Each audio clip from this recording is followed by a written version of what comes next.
현재 스타벅스 코리아의 리저브 매장에서 판매 중인 칵테일 음료들은 지난 5월 기준 판매량이 전월 대비 80% 증가했습니다. 럼 브랜드인 바카디와 협업으로 선보인 칵테일에 대한 반응이 특히 좋았다고 합니다. 휴식을 즐기기 위해 매장을 찾는 고객들이 칵테일 메뉴를 주로 소비한다고 하는데요. 리저브 전용 매장이 고객이 찾아오는 랜드마크를 지향하고 있어 궁합이 좋았던 것으로 보입니다.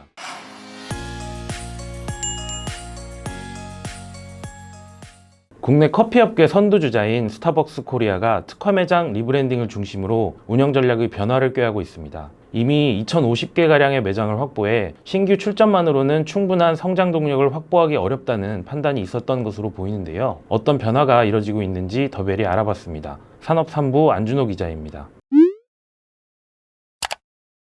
스타벅스 코리아는 1999년 2대점을 시작으로 빠른 성장을 일궈왔습니다. 유통업계 강자인 신세계그룹과 손잡고 국내에 진출한 뒤 생소했던 해외 카페 문화를 정착시킨 주인공이기도 한데요. 특히 최근 10년 사이에는 5배 가까운 외형 성장을 일궜습니다. 2014년 6,170억 원이던 매출액은 2016년 1조 원, 2021년 2조 원을 돌파한 뒤 지난해 3조 원 고지를 달성했습니다. 공격적인 출점 전략과 강력한 브랜드 파워가 그간 성장을 이끌었던 원동력이었는데요. 오로지 직영점만 운영하고 인건비와 공간 구성에 상당한 비용을 지출하면서도 전국 각지에 흩어진 매장 규모가 2,050곳에 달합니다. 매출 3조 원을 기록한 한국 스타벅스는 어디까지 성장할 수 있을까요? 단순히 매장을 늘리는 방식으로는 한계가 있다는 것이 분명합니다. 실제로도 출점 추이나 영업이익률 변화를 보면 둔화 추세가 보이고 있는데요. 현재 한국 스타벅스 매장은 최근 기준으로는 2,050개, 미국 본사 공시가 이뤄지는 지난해 9월 기준으로는 1,980개입니다. 약 1년여 사이에 증가율이 3.5%입니다. 다만 한국 스타벅스 매장 증가세는 해마다 감소하고 있습니다.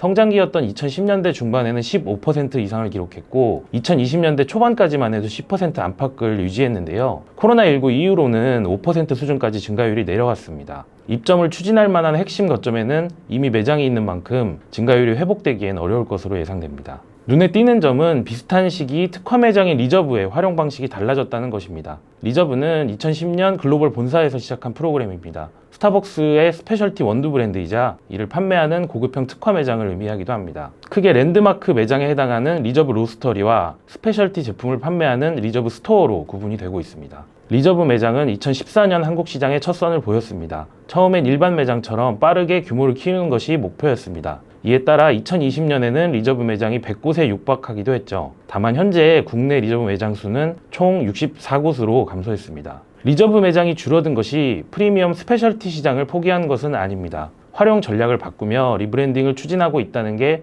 회사 측 설명인데요. 프리미엄 브랜드로서의 차별화를 위해 입지부터 메뉴, 공간 구성까지 확실히 다르게 꾸민 단독 매장 형태로 변화를 꾀하고 있다고 합니다. 현재 스타벅스 코리아의 리저브 매장은 글로벌 본사에서 운영 중인 로스터리 형태에 가깝습니다. 전 세계에서 시애틀, 뉴욕, 시카고, 밀라노, 상하이, 도쿄 6곳만 존재하는 곳인데요. 이를 벤치마킹해서 리브랜딩을 진행 중인 것으로 보입니다. 스페셜티 시장 수요를 보다 확실하게 공략하겠다는 의미로도 이해할 수 있겠습니다. 메뉴 역시 차별화하고 있는데요. 매장별 전용 음료와 함께 칵테일과 하이볼 등 칵테일 메뉴가 제공되는 것이 가장 큰 차이점입니다.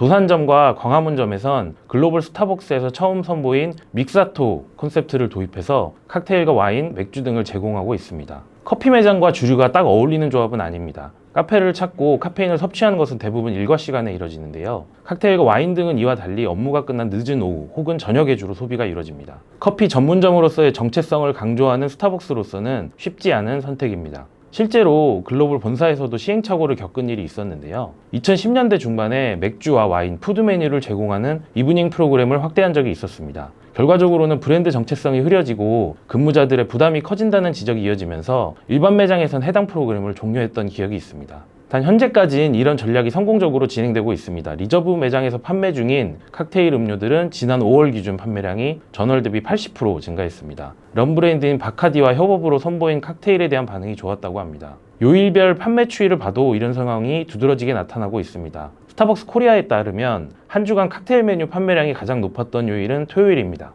휴식일에 리저브 매장을 찾아 칵테일 메뉴를 소비하는 고객 비중이 높은 것을 짐작할 수 있습니다. 성장이 정체된 스타벅스 코리아, 특화 매장을 중심으로 한 리브랜딩 전략이 성공을 이어갈 수 있을까요? 앞으로도 기사와 유튜브 채널에서 관련 내용 알려드리겠습니다. 지금까지 더벨 안준호였습니다.